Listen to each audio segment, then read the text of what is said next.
Hello everybody, it's Maria here from Pebbly Rose Paper Crafting, an independent Stampin' Up demonstrator. Thank you for joining me.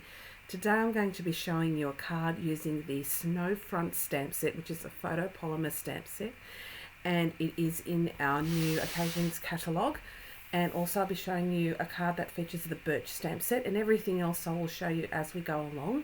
So this is a crumb cake cardstock, half an A4, scored in half again, and I'm going to burnish that score line very quickly. And today I've decided to do a narration because I filmed this later in the evening and my kids are asleep, so I'm just narrating this in another room very quietly. So I'm just burnishing that score line with the bone folder. With this card I had, now I've got a piece of Whisper White cardstock, and I'll explain what I wanted to say a little bit earlier. I'm using the third largest rectangle stitch die, and I'm going to cut that out with the Big Shot, and I'm just going to place it on there, and I'm going to secure that with some tape. But what I wanted to do was, with this stamp set, rather than just making just snow and kind of forest type of images, I thought to myself we can always do other things as well. Like, I thought to myself, Mount Fuji came to mind in Japan, so that kind of inspired me to make this card.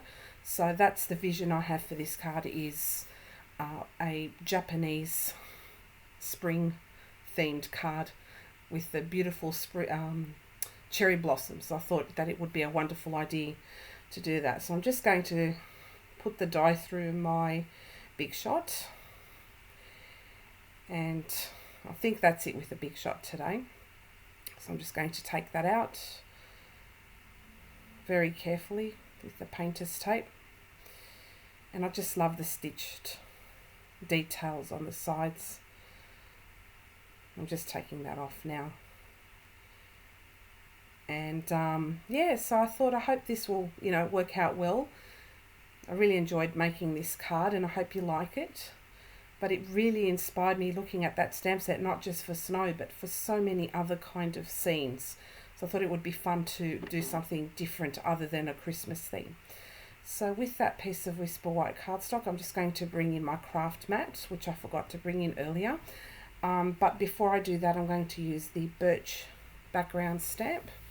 I love this background stamp. And so I'm just placing it on my desk, and I'm going to ink it up with some crumb cake ink. Just going to ink that up,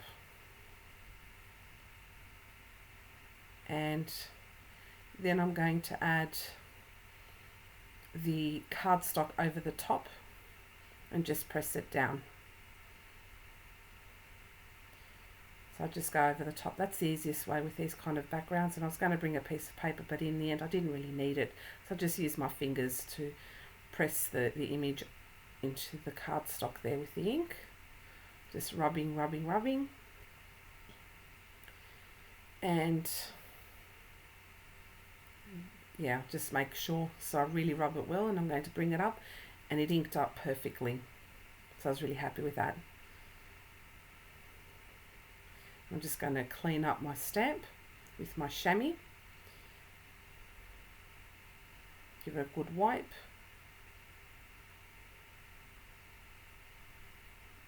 I really make sure that all the ink is off. Takes a little while, but yeah, now I carefully peel it off my table. And the next thing I'm going to do is going to pick up that piece of Whisper White cardstock. I just wanted to show you there how that looks. So that's the layout I'm thinking. I'm just putting it on the bottom there, bottom left hand corner. So I'm bringing up my craft sheet. As you're aware, I love that thing, and I use that practically every video. So I'm just getting my balmy blue ink pad, and I'm going to ink blend with my makeup brush. Just pick up some ink, I dab off a little bit, and then I just, in circular motion, just put in some ink on the top half of that die cut, and that's going to be like the sky. So I just keep doing that till the colour's the way I want it, and I think it looks good like that. So that will be it. So I'm just going to clean up my craft sheet, and then I'm going to get rid of the craft sheet, and then I'm going to clean my makeup brush with my microfiber cloth. And I give it a really good rub, because one time I didn't do it properly and I contaminated one of my ink pads, so I just make sure I wipe that really well, and that will do now.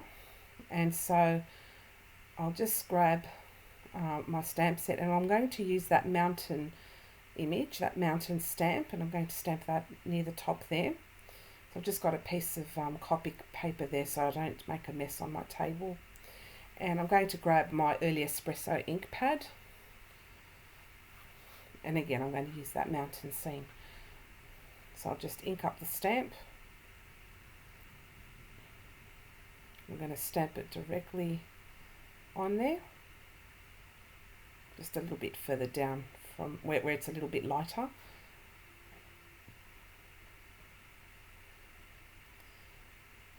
And always leave it for a couple of seconds to make sure that the image, you know, goes onto the paper.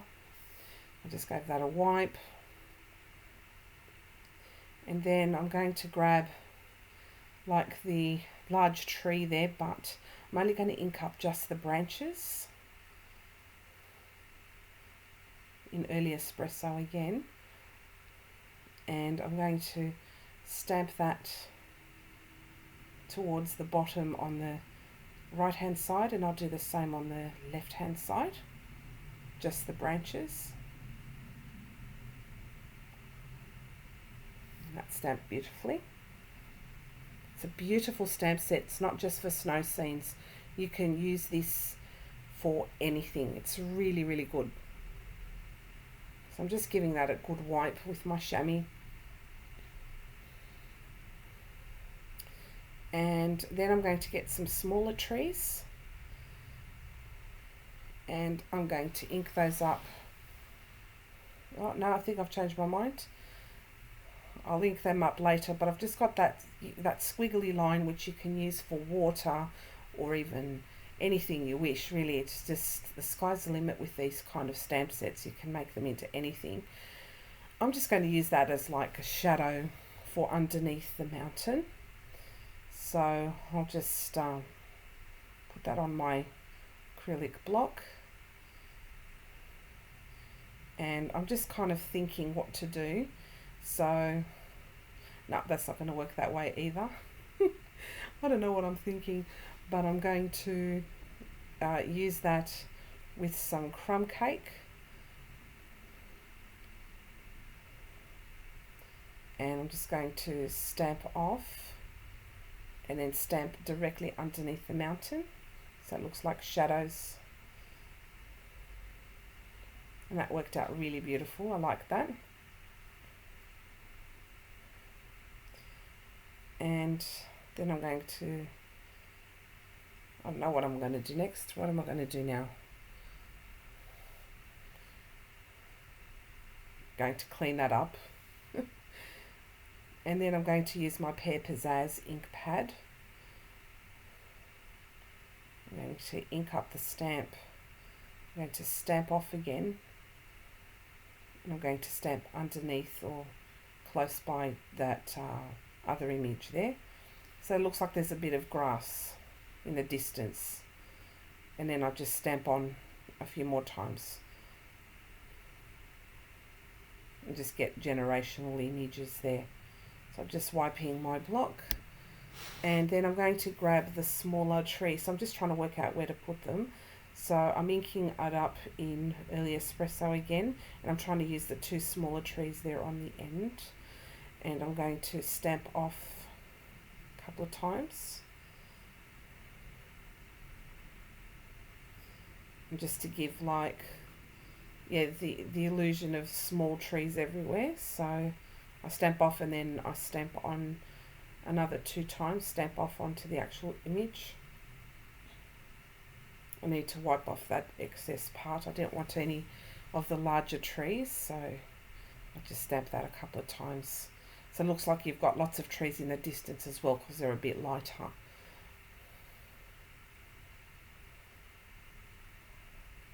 And so now, because I'm thinking, you know, should I, shouldn't I? It's interesting. And I think I'll just leave it as is. And then I'm going to grab these little, like, they look like spots. I'll show it to you in a minute. Those little spots there, they can be used as snow, but I'm going to use them for cherry blossoms. So I'm bringing out some Flirty Flamingo ink, and I'm going to just test it out to see how dark it is, but I'm going to stamp on and then off a couple more times, stamp on and then stamp off and stamp off again, and I'll be doing that throughout that part. That part goes really quick. So it's just a whole bunch of, looks like it's just full of cherry blossoms. I've seen images similar to this on Google, so that's where I got my inspiration. And also seeing documentaries about Japan. I really love Japan, and I love the cherry blossoms in particular. So this is what this card inspired for me. It's springtime in Japan, and you can still see the snow on Mount Fuji. So that's the idea that I got. So I'll just keep stamping on and I'll keep doing that, and I think it looks beautiful. It's just such a versatile stamp set. You can do so much with it, and it's not just snow, which is what I really love. So I'm going to close off the Flirty Flamingo, and I'm going to bring out my Pear Pizzazz, and I'm going to stamp, I think, with that as well. Yes, I am.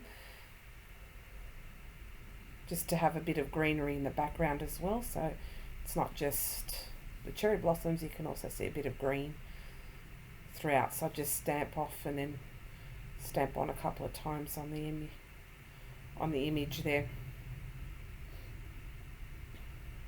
So I'll be doing that.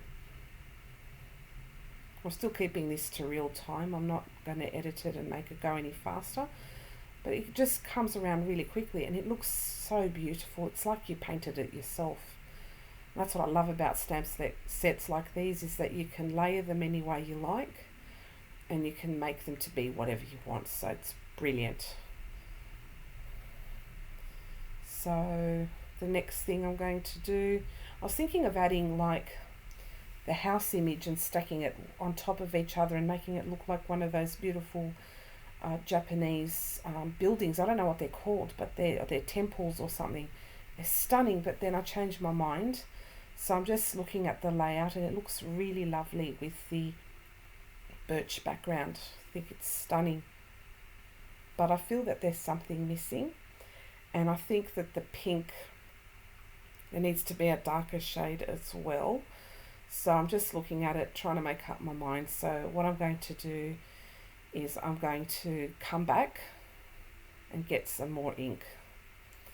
So upon thinking about it, I decided that I'm going to stamp some more pink, and this time I'm going to use Melon Mambo. So I just stamp off a couple of times before I use it, because it is quite dark.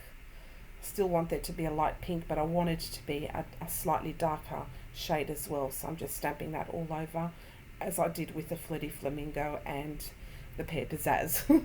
So, and I think it adds a nice touch to have a slightly darker pink as well.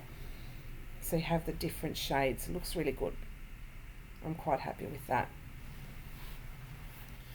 So that turned out absolutely beautiful. I love that.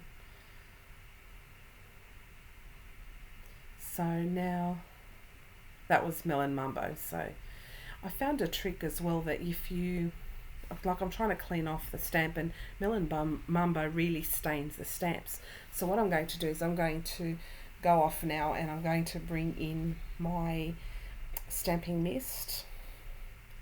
So I'll be back. I was going to grab that, and I'm going to just spray it directly onto the stamp, and I'm just going to leave it there And you'll find that if you leave the stamping mist on your stamps, the bulk of the ink comes off when you wipe it off after a few minutes. So you'll see that shortly. But I thought I'd bring in the craft ink, and I'm going to use one of those smaller images there, and I thought I'd stamp some clouds because I thought maybe it was a little too blue there. So I'm going to bring that out. But I find out it was an exercise of futility bringing that craft ink, because you'll see shortly I'm going to stamp it. Yeah, I'm going to stamp it on, and when I stamp it on, you can't see it. So that was a futile exercise, and I just realised, I went, oh, that was a waste of time. So, no, it doesn't work. So, yeah, useless. You can't even see it. So I'm going to abandon that idea and just let it go. And then I'm going to just clean off my stamp. And it cleans well with the chamois as well, if you're ever interested with the pigment inks. Works out okay. And then I'm going to bring back the card base, and I'm just going to have a little fiddle as to how I want it to be laid out. And I think in the end, sticking it down towards the bottom left hand corner is my preferred layout. So I'm just cleaning my desk because I've got a bit of melon mambo on there, and I'm going to bring in another stamp set, so just hold on. Okay, so I've decided to bring Love What You Do, and I'm going to use the thank you sentiment. So that will kind of fill up that space that I thought would have been looking good with the clouds, but I thought I'll just have a thank you card ready and waiting for when I need it, because I do use a lot of thank you cards. So I'm going to put the stamp on the block, and I'm going to put it up on the left hand side there, up the top. I'm going to bring in my early espresso ink pad, and I'm going to ink it up. Make sure it's inked up really well. I'm just going to test it out to make sure it's okay, and then I'm going to ink it up now.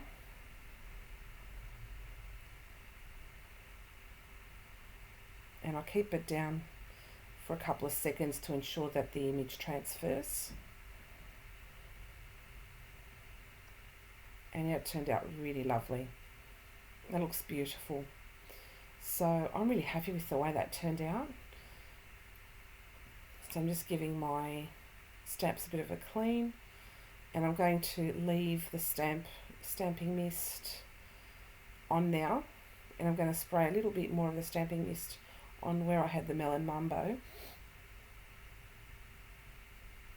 So I'm just going to leave them to sit there for a couple of minutes. So I'm going to sneeze in a second, I think. Nope. Good, I didn't sneeze. I thought I was going to sneeze during the narration.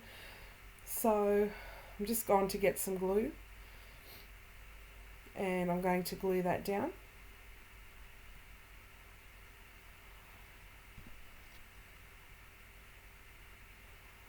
And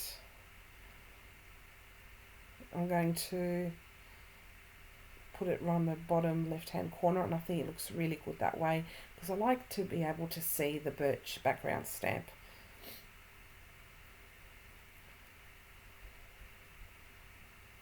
So that's my finished card for today. I hope you enjoyed it. I've left the inside blank, so that's okay. But yeah, I'm just giving you a quick look as to how it looks. I love the way that turned out.